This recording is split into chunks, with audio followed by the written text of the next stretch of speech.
That's a secret I'll take to my grave. I am 44 years old, and this coming Thursday, my husband and I will have been married for 25 years.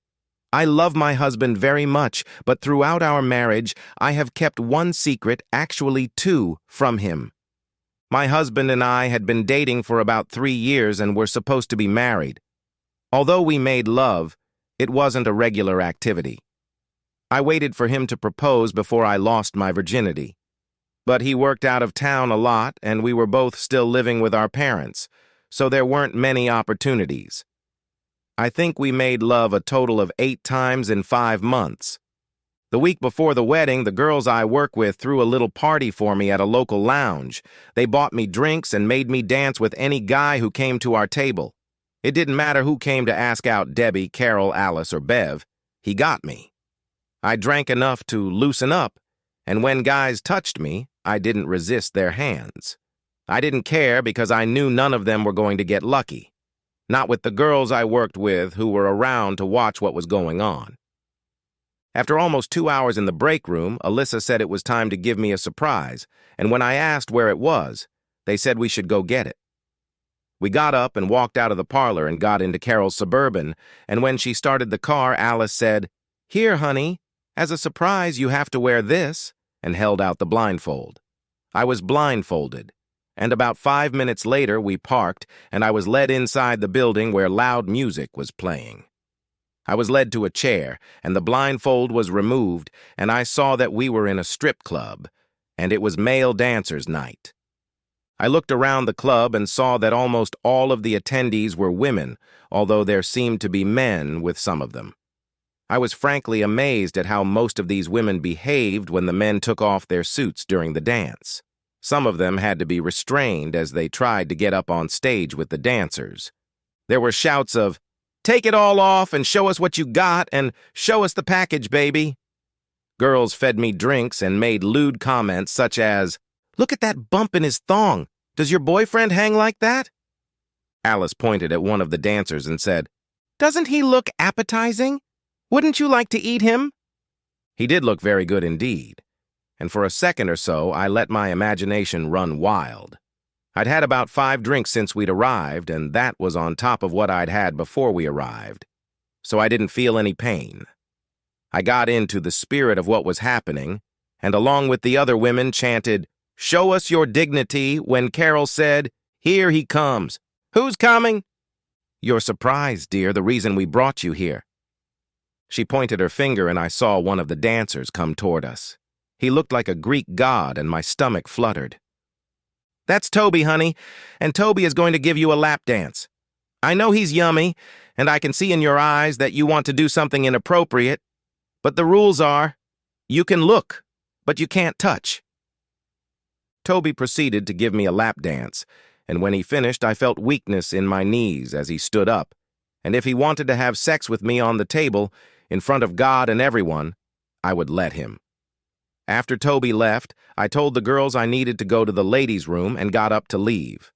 Alice got up to come with me, and after we got things sorted out and fixed my makeup, Alice asked me if after seeing all those sexy male dancers I really wanted to get married and settle for one guy. I laughed and said that maybe I could talk hubby into letting me keep a spare in the garage. "Do you have someone in mind?" "I think Toby would be good." When Alice and I came out of the bathroom, we found Toby leaning against the wall waiting for us. He said that the girls at the table had informed him that I was getting married next week, and I told him that I was. He said he had a special lap dance for women who were getting married, and then told us to follow him into one of the private rooms and he would give it to me. Alice raised her eyebrows at this, and Toby told her he would make sure I got back to the table. He took my hand and led me into a small room with a table, a straight-backed chair, and a small stand in the corner with a cassette player. There was a sturdy table against one wall. He closed the door behind us, locked it, and told me to sit in the chair. He pressed the play button on the cassette player, and music filled the room. He started a lap dance, and it had the same effect on me in this small room as it did in the living room. My body became wet. During the performance, Toby whispered to me that the rules that applied to lap dances in the living room did not apply in this small room. He pointed out that there was no window and the door was locked, so anything that happened in the room remained only between the people in it and no one else. He got out of his thong and tossed it aside in one of the corners, and then said I could even touch his body if I wanted to.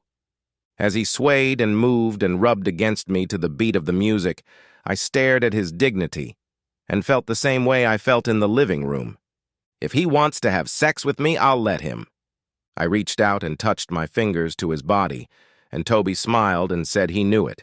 He'd smelled it on me in the living room. He pulled me off the chair and bent me forward over the table. Then we had sex. Then he said he was ready to give me a wedding present, and I felt him making love to me again. Then a voice that wasn't Toby's told me he was surprised that I was still so unavailable.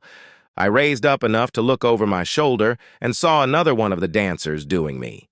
I saw Toby heading for the door. He smiled at me and said, I know I said the door was locked, but I never said I was the only one with a key.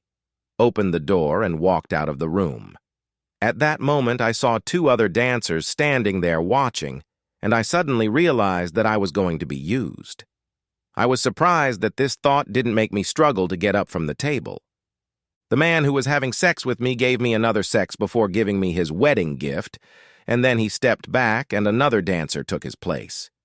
He too gave me a wedding gift and then withdrew. I have no idea how many men had sex with me in that small room, but in the end, I was alone in the room, lying on my back on the table and wondering what train had just caught up with me. But my night wasn't over yet. Toby came back and said that he had told my friends that he would make sure I got home, and then he took me to his apartment where he and 3 of his friends kept me occupied until 6 the next morning. When Toby brought me home, I could barely walk, and for the next 2 days, I didn't walk. I soaked in the tub and rested.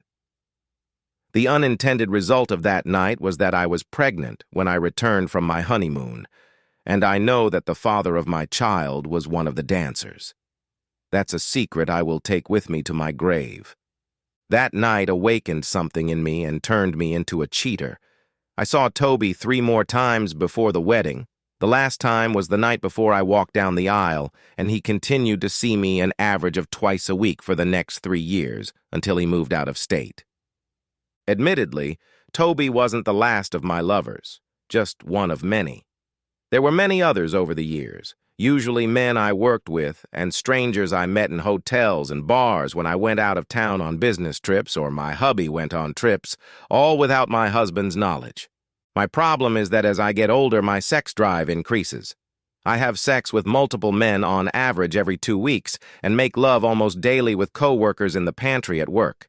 If I keep this up, I will inevitably get caught by my husband. My question is, do you think my husband would understand my need to be a cheater if I confessed to him? A wife from Seattle who needs it. The end! Subscribe to my channel? Thank you!